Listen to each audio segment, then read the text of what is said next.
Hi, it's me again with Corel Tips and Tricks. Here's a pretty cool graphic that's really cool. It actually makes it look like this is kind of scalloped or sloped, and there's a ball going into it. And the reason I decided to make the video because there's a couple of tools that are going to make it so much better. So what we're going to do, we're going to take a rectangle, holding down the control button to get it square. I'm going to hit P. Then I'm going to use with my ratio locked, I'm going to type in 3 inches and get that rounded corner. Now I'm going to go ahead and rotate it 45 degrees because I like that angle. And then I'm going to take a 2-point line. I don't normally draw the whole line the whole way. You want to make sure you're all the way. So I'm going to elongate that line and then hit P to put it in the center of the page.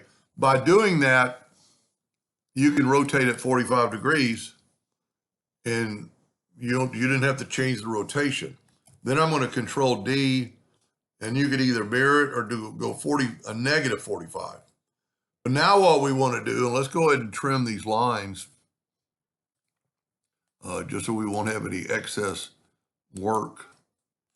And then I'm going to grab both these lines and I'm going to make them, see, mine only goes to 36 points. You can type in any number. I'm going to go 45 points. Now here's the key.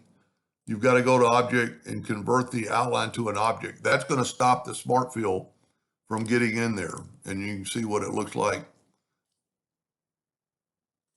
Whoop.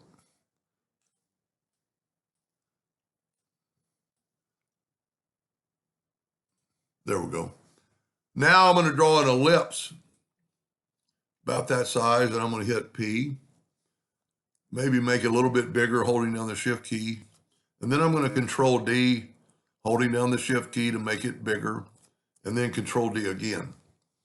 You can make your circles any size you want. Now I'm going to go ahead and group this together. Well, you know what, I'm not, because I want to get, well, you know what I can do is take my virtual segment delete key and delete these lines. Because I want that center and I want these. So this first one is a space between our balls. I'm going to use a different color this time. And I'm going to fill that in, fill that in, and fill that in. Now, because did I group it together or not? Let me just move these out of the way. And let me just move this out of the way. And let me move this back. Now it's still in the center of the page.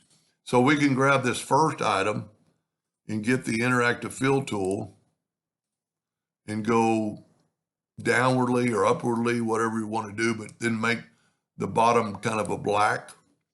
And you don't want it too dark. That might be a little bit too dark, but you can always go back and make it less dark. That's pretty much already done. Now let's group this together. Control G, Control D to duplicate, alternate C to rotate it. And we're going to rotate it 90 degrees. Control D, Control D. Now let's work on and you could do a lot with this.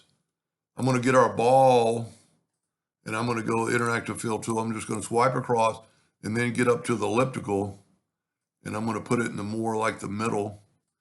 And I'm actually on this one, I'm going to put some darkness in the center, but I don't like it too dark. So I'm going to add a little orange there, maybe spread this out a little bit. And the other one I did white. That looks pretty cool, but I think once we put a black background around it, and if you were going to print this like a blue shirt or a black background, that looks pretty cool.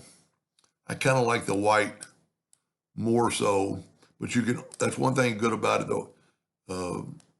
The fill tool, you can always change your options. That way it kind of looks more like a ball.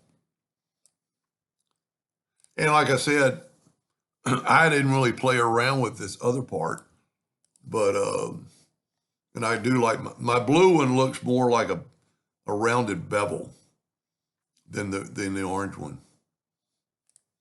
Anyway, I hope that helped you a little bit someday, and thank you for watching.